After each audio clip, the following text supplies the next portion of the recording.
La psychiatrie légale classe comme tueur en série le criminel qui tue au moins 3 personnes dans un laps de temps relativement court. Il tue aussi ses victimes sans motif financier, toujours selon le même mode opératoire.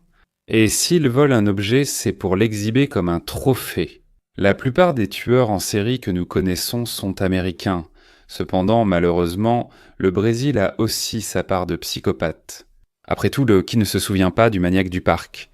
Ou encore des cas dont j'ai déjà parlé ici sur la chaîne, comme le maniaque de la Croix et le vampire de Nitroy.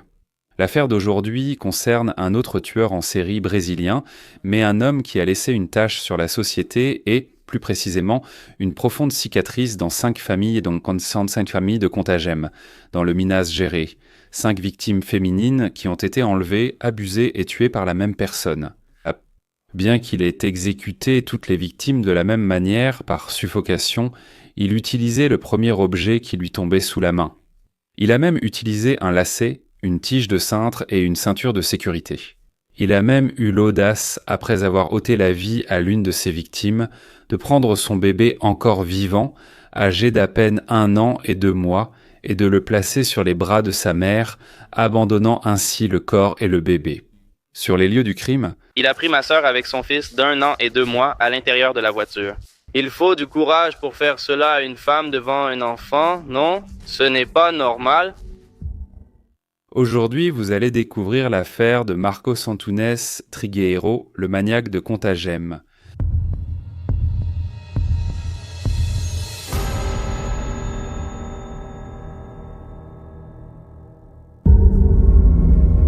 Marcos Antunes Trigueiro est né le 29 mai 1978 dans la ville de Brasilia de Minas, située dans l'état de Minas Gerais.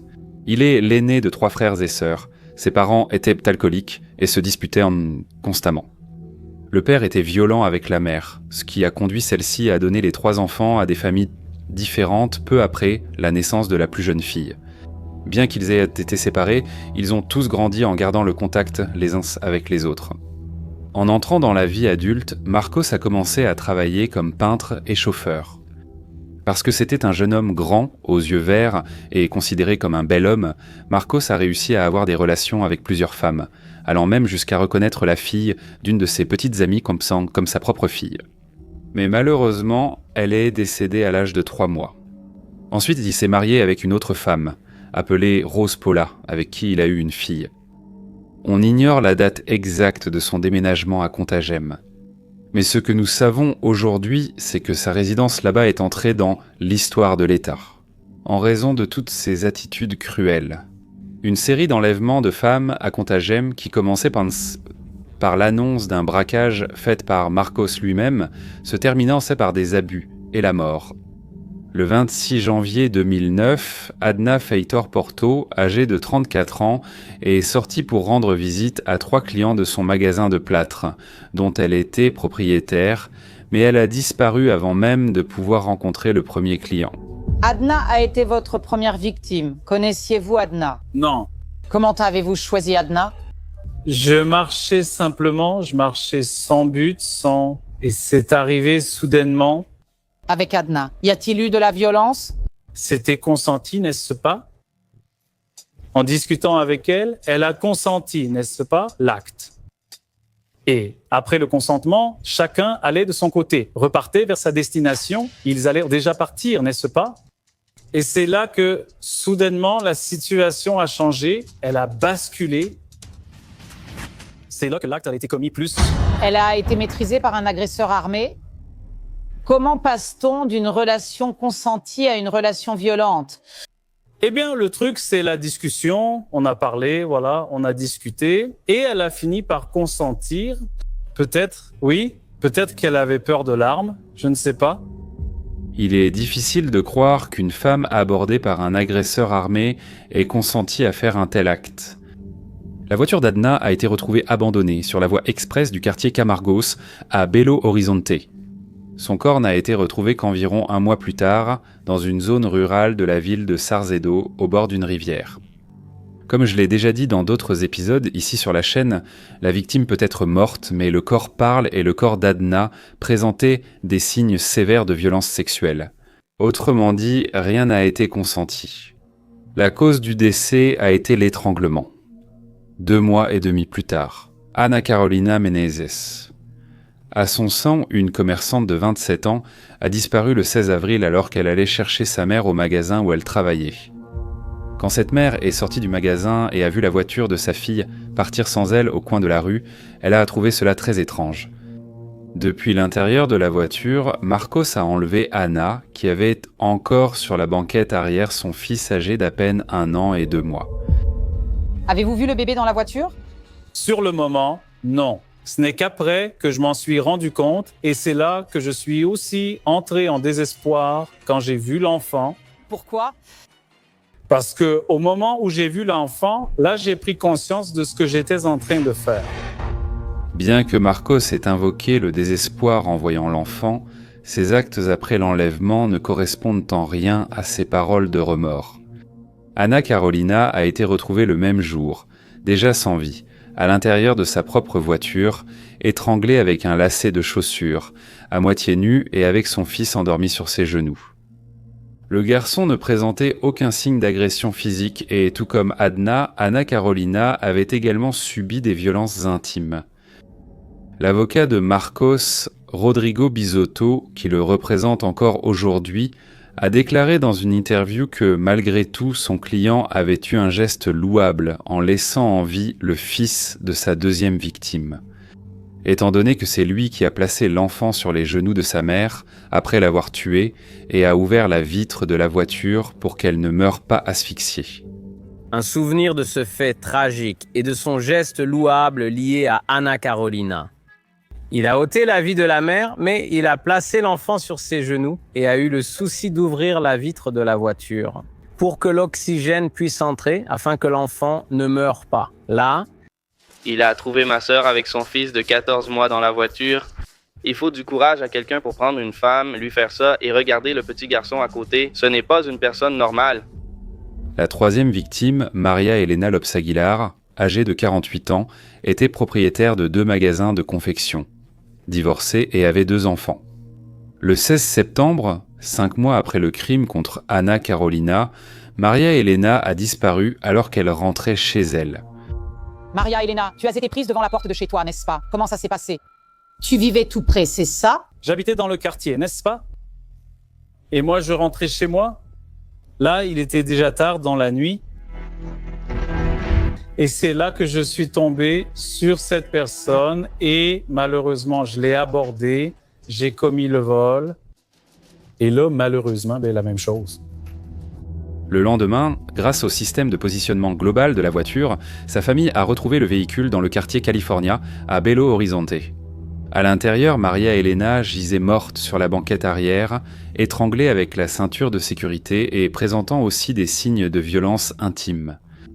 Seulement 3 semaines plus tard, le 7 octobre, Natalia Cristina de Almeida Paiva, âgée de 27 ans, mère de 2 jeunes enfants et étudiante en droit, a disparu après avoir quitté sa maison dans le quartier Santa Margarida pour se rendre à son premier jour de travail dans un nouvel emploi. Son corps n'a été retrouvé que le 29, mais, faute d'identification, la victime a fini par être enregistrée comme indigente et a ensuite été enterrée de cette façon. Malheureusement, il y a eu une confusion dans les informations. La femme de Natalia se rendait pratiquement tous les jours à l'Institut médico-légal pour savoir si un corps était arrivé. Mais au fil des semaines, ils ont commencé à y aller moins souvent. Le corps, arrivé à l'Institut près de 3 semaines plus tard, a été enregistré comme indigent puis enterré. Ce n'est qu'en février 2010, la police a réussi à exhumer le corps et a confirmé à la famille que ce corps était bien celui de Natalia. Bien qu'elle ait été la 4e victime du maniaque de Contagem, Natalia, c'était la dernière à être identifiée. Le 11 novembre 2009, un mois après la disparition de Natalia. Edna Cordero de Oliveira, Freitas, une comptable de 35 ans, a disparu sur le chemin entre son travail et une université où elle devait avoir une réunion avec un professeur de master. Edna a été retrouvée sans vie sur une route de terre qui reliait le quartier Jardim Canada à Nova Lima, à la BR 40. Son véhicule avait été retrouvé la veille, dans le quartier industriel à Contagem. Edna a été agressée puis tuée, étranglée avec le cintre qu'elle avait dans sa voiture pour ses chemisiers. Sur la scène du crime, la voiture de la victime a particulièrement attiré l'attention de la police. Des excréments étaient répandus sur toute la garniture. Un fait complètement étrange et qui, évidemment, ne pouvait pas passer inaperçu. L'année 2009 s'est terminée avec l'enregistrement de 5 morts très suspectes et similaires dans l'état du Minas Gerais.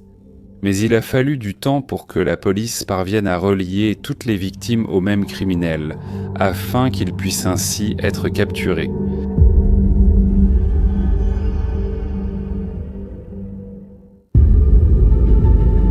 Des victimes et des scènes de crime. Ils ont réussi à recueillir des échantillons de cheveux et de sperme qui ont immédiatement été envoyés pour des analyses acides désoxyribonucléiques. Quelques semaines plus tard, il a été confirmé qu'elles appartenaient toutes à la même personne. Il restait maintenant à savoir qui. Car, comme les crimes étaient découverts dans différentes régions de l'État, chaque commissariat était responsable de l'enquête sur chaque victime et, malheureusement, ils ne communiquaient pas entre eux. La police civile a établi un profil des criminels possibles seulement après avoir engagé Ilana Casoy, criminologue de l'État de São Paulo. Il a été constaté qu'elles pourraient avoir eu le même agresseur. Elles étaient toutes enlevées dans leur voiture, agressées, et tuées par l'intérieur, puis abandonnées pratiquement de la même manière, sans aucune préoccupation de dissimuler les corps. Toutes se sont fait voler seulement leur téléphone. Comme je l'ai dit au début de l'épisode, tout tueur en série a tendance à garder un objet appartenant à ses victimes, comme symbole de trophée. Et dans ces cas-là, la criminologue a remarqué que ce trophée était les téléphones portables. Pourquoi preniez-vous le portable de toutes les victimes? Jusqu'à aujourd'hui, je ne sais pas pourquoi je prenais l'appareil des victimes. Dans l'évaluation faite à votre sujet par une criminologue, elle dit que vous preniez le téléphone portable comme un trophée. Avez-vous déjà réfléchi à cela? Je n'ai jamais vu cela comme un trophée. Marcos a eu une attitude complètement stupide en offrant à sa femme Rose l'un des téléphones portables d'une de ses victimes, avec l'excuse qu'il avait reçu cela comme paiement pour un service. Elle a inséré une nouvelle carte SIM dans l'appareil, a enregistré son nom et son adresse et a commencé à utiliser le téléphone sans avoir la moindre idée de son origine. Dès que l'appareil a été activé avec un nouveau numéro, l'entreprise de téléphonie a reçu l'alerte que cet appareil volé avait été activé. Les informations ont donc été transmises à la police. En vérifiant le nom de la titulaire, rien n'a été trouvé dans les registres de la police. Mais découvrant qu'elle était mariée à Marcos Antunes Trigueiro, les policiers sont restés en alerte car Marcos avait déjà des antécédents criminels remontant à 2004. Le 24 février 2010, la police a frappé à la porte de sa maison dans le quartier industriel à Contagem. Rose a ouvert la porte et Marcos a été trouvé caché sous le lit. Et, à 32 ans, il a été officiellement arrêté. Pendant qu'il était menotté, Marcos a demandé un moment aux policiers pour vider son sac, mais il ne comprenait pas de quel sac il parlait. Alors il a soulevé sa chemise et a montré qu'il avait une poche de colostomie attachée à son corps. Cela a amené les policiers à faire le lien avec les excréments retrouvés dans la voiture de la victime numéro 5, Edna. Il n'y avait plus aucun doute sur l'identité du criminel, même sans avoir encore effectué d'analyse acide désoxyribonucléique sur lui, tout le monde était déjà certain qu'ils avaient arrêté l'assassin. Évidemment, quelques semaines plus tard, les analyses acide désoxyribonucléiques ont confirmé que tous les cheveux et le sperme appartenaient bien à Marcos. La police avait également arrêté Rose le même jour que l'arrestation du maniaque, mais 6 jours plus tard, elle a été libérée. Il était clair qu'elle n'avait rien à voir avec les crimes. Grâce aux propres témoignages de Marcos, nous savons aujourd'hui comment tout s'est passé. Il les abordait, annonçait un vol, puis les enlevait, les emmenait dans un endroit isolé, les déshabillait, les agressait et disait qu'elles pouvaient se rhabiller pour partir. Mais dès qu'elles avaient fini de s'habiller, il les tuait. Ces victimes suivaient un schéma, elles s'habillaient puis étaient tuées. Pourquoi? Parce que le moment où elles s'habillaient était celui où elles allaient partir, où il allait les libérer. Mais à ce moment-là, c'est là que la force me donnait du pouvoir. Tu comprends? Je voulais partir, abandonner, laisser cette personne partir. Je le voulais. Mais à ce moment-là, c'est là que venait la force du mal, la force maléfique. J'étais guidé par le mal, je n'avais aucun sentiment. Cette force, elle vous domine, elle domine votre esprit, elle domine vos bras, elle domine votre corps. Marcos change de version chaque jour sur l'événement, mais Edson Moreira, alors directeur du département des homicides, doute de certains détails de ses propos. Il croit seulement qu'il fait semblant d'être un bon garçon et d'être repentant de tout ce qu'il a fait. Son profil est celui d'une personne froide, calculatrice, qui lorsqu'elle va commettre un crime, le fait avec le plus grand calme, certaine qu'elle ne sera pas attrapée. Amateur de perversité, tu vois que c'est un type vicieux, menteur et froid. Il a un sacré culot pour mentir autant qu'il veut, tu comprends ? Il est en train de faire un documentaire, il ment, c'est un menteur.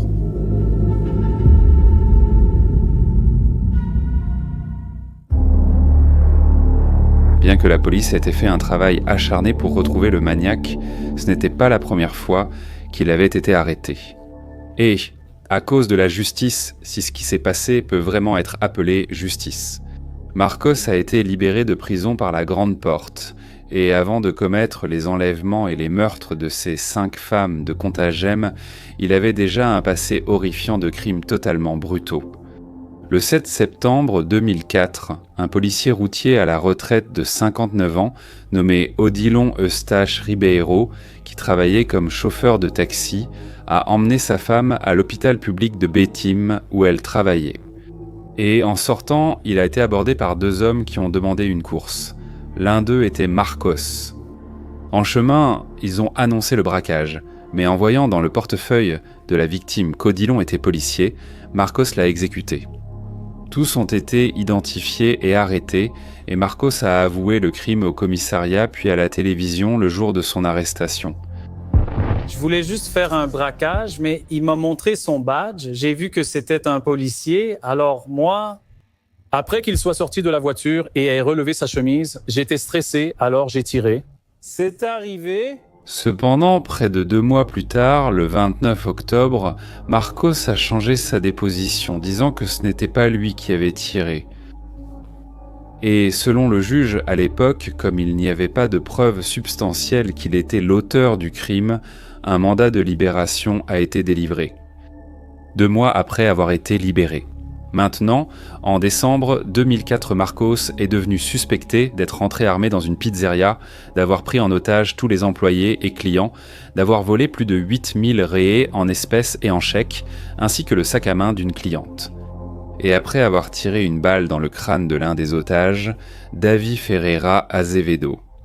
Cependant, selon Marcos, il n'a jamais commis ce crime. Tu n'as jamais été dans cette pizzeria ? Je ne suis jamais allé dans cette pizzeria, je ne sais même pas où elle se trouve, je ne connais pas le propriétaire, je ne connais pas son frère. Mais simplement parce que je suis passé à la télévision, peut-être que j'ai une apparence très... Peut-être que je suis l'assassin de son frère. Et parce que je suis apparu, il a dit que c'était moi, j'ai été condamné. L'année suivante, en février 2005, il y a eu la mort suspecte de sa belle-fille. En fait, cette petite fille, qu'il avait officiellement reconnue comme sa fille, Mariana, un bébé de seulement 3 mois. La petite fille a été admise à l'hôpital avec un traumatisme crânien, qui a ensuite été constaté comme ayant été provoqué par des coups de poing ou des coups de pied, et elle n'a pas survécu. D'après Marcos, une nourrice a ramené la petite fille plus tôt à la maison. Mais comme elle a commencé à se sentir mal et à beaucoup pleurer, il a fini par l'emmener au centre de santé où le décès a été confirmé. Cependant, comme il n'y avait pas de preuves pour formaliser une accusation contre lui, et encore moins contre la nourrice, tous 2 ont finalement été libérés de toute cette situation. Même considéré comme suspect, il n'a jamais été enquêté. Autrement dit, selon lui, même entre le braquage du chauffeur de taxi Odilon en 2005 et les meurtres des 5 femmes à Contagem en 2009. Il a agi en citoyen respectable. Tous ceux qui le considèrent comme suspect de crimes commis pendant cette période se trompent tous. Pourtant, durant cette période de vie en société comme citoyen respectable, il s'est retrouvé impliqué dans une fusillade. Il a été blessé par balle à l'abdomen et a dû porter une poche de colostomie.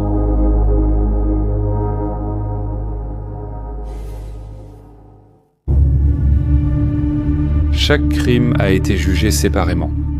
Le premier procès concernait le crime contre Anna Karolina et a eu lieu au premier semestre 2010.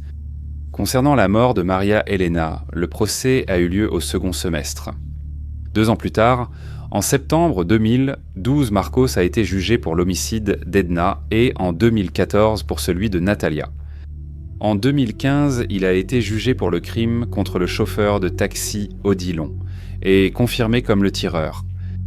La dernière comparution de Marcos devant le jury remonte à 2018 lors de son procès pour le crime contre Adna. Malheureusement, concernant les crimes contre sa fille Mariana et le braquage suivi de l'exécution de David Azevedo à la pizzeria, il n'y a pas eu de ressources pour poursuivre les accusations. Marcos Antunes a été reconnu coupable lors de tous les procès, en additionnant toutes les peines. Il a été condamné à 206 ans de réclusion cependant, en raison des lois brésiliennes de l'époque qui permettent une réduction de peine. Le maniaque de Contagem, comme il est devenu connu, s'il continue à avoir un bon comportement en prison, pourra être libéré après 30 ans de réclusion.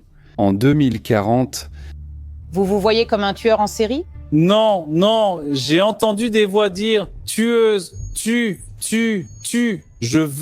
je veux cette âme, je veux l'âme ». Alors quelque chose me disait de ne pas le faire, ne le fais pas.